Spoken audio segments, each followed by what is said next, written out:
Hi friends, ನಮಸ್ತೆ ಎಲ್ಲರಿಗೂ. ಇವತ್ತಿನ 5 ವಿಶೇಷ ಸುದ್ದಿಗಳನ್ನು ನೋಡೋಣ ಬನ್ನಿ.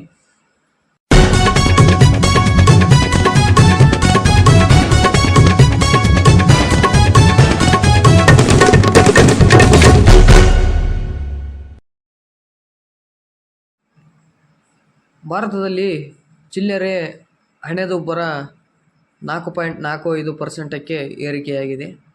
ಭಾರತದಲ್ಲಿ ಚಿಲ್ಲರೆ ಹಣದುಬ್ಬರ ಜುಲೈ 2026ರಲ್ಲಿ 4.45%ಕ್ಕೆ ಏರಿಕೆಯಾಗಿದೆ. ಆಹಾರ ಬೆಲೆಗಳ ಏರಿಕೆ ಇದಕ್ಕೆ ಪ್ರಮುಖ ಕಾರಣವಾಗಿದೆ. ಜೂನಿನಲ್ಲಿ ಹಣದುಬ್ಬರ 4.12%ಕ್ಕಿತ್ತು.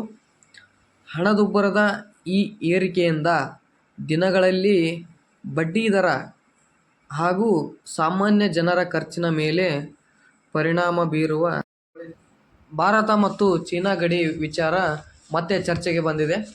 ಭಾರತ ಮತ್ತು ಚೀನಾ ನಡುವಿನ ಗಡಿಯಲ್ಲಿ ಶಾಂತಿ ಹಾಗೂ ಸ್ಥಿರತೆ ಎರಡೂ ಕೂಡ ದೇಶಗಳ ಸಂಬಂಧಕ್ಕೆ ಅತ್ಯಂತ ಮುಖ್ಯ ಎಂದು ಭಾರತ ಸ್ಪಷ್ಟಪಡಿಸಿದೆ.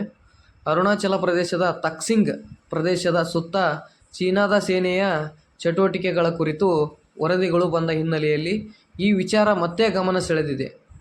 ಎರಡೂ ದೇಶಗಳು ಸಂವಹನ ಮುಂದುವರಿಸಿಕೊಂಡು ಗಡಿಯಲ್ಲಿ ಶಾಂತಿ ಕಾಪಾಡುವ ಅಗತ್ಯವನ್ನು ಎರಡೂ ದೇಶಗಳು ಕೂಡ ಒತ್ತಿ ಹೇಳಿವೆ.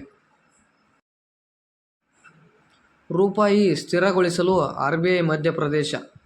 ಅಂತಾರಾಷ್ಟ್ರೀಯ ಮಾರುಕಟ್ಟೆಯ ಒತ್ತಡ ಮತ್ತು ಕಚ್ಚಾ ತೈಲದ ಬೆಲೆ ಏರಿಕೆ ನಡುವೆ ಭಾರತೀಯ ರೂಪಾಯಿಗೆ ಬೆಂಬಲ ನೀಡಲು ಆರ್ಬಿಐ ವಿದೇಶಿ ವಿನಿಮಯ ಮಾರುಕಟ್ಟೆಯಲ್ಲಿ ಪ್ರವೇಶಿಸಿರಬಹುದು ಎಂದು ವ್ಯಾಪಾರಿಗಳು ತಿಳಿಸಿದ್ದಾರೆ. ಆಗಸ್ಟ್ 12ರಂದು ರೂಪಾಯಿ ಸುಮಾರು 95.41% ಡಾಲರ್ ಮಟ್ಟದಲ್ಲಿ ಸ್ಥಿರವಾಗಿದ್ದು, ತೈಲ ಬೆಲೆ ಮತ್ತು ಜಾಗತಿಕ ಪರಿಸ್ಥಿತಿ ಮುಂದಿನ ದಿನಗಳಲ್ಲೂ ರೂಪಾಯಿ ಮೇಲೆ ಪರಿಣಾಮ ಬೀರುವ ಸಾಧ್ಯತೆ ಇದೆ ಎಂದು ತಿಳಿಸಿದ್ದಾರೆ. ಭಾರತ ಮತ್ತು ಅಫ್ಘಾನಿಸ್ತಾನರ ಮೂರನೇ ಪಂದ್ಯಗಳ ಟಿ20 ಸರಣಿ. ಭಾರತ ಮತ್ತು ಅಫ್ಘಾನಿಸ್ತಾನ ನಡುವೆ ಸೆಪ್ಟೆಂಬರ್ನಲ್ಲಿ 3 ಪಂದ್ಯಗಳ ಟಿ20 ಸರಣಿ ನಡೆಯಲಿದೆ.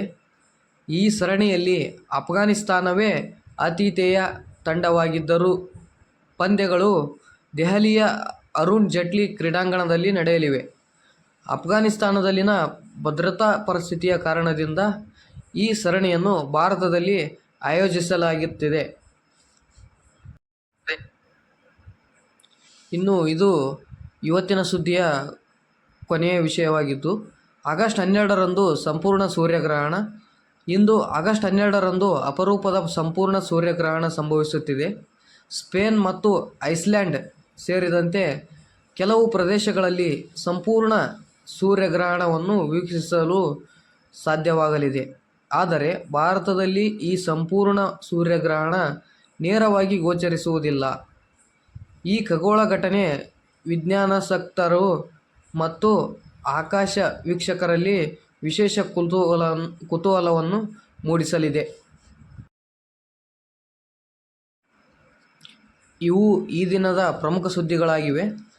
ನಾಳೆಯ ಪ್ರಮುಖ ಸುದ್ದಿಗಳಿಗಾಗಿ ನಮ್ಮ ಚಾನಲನ್ನು ಸಬ್ಸ್ಕ್ರೈಬ್ ಮಾಡಿ. Thank you.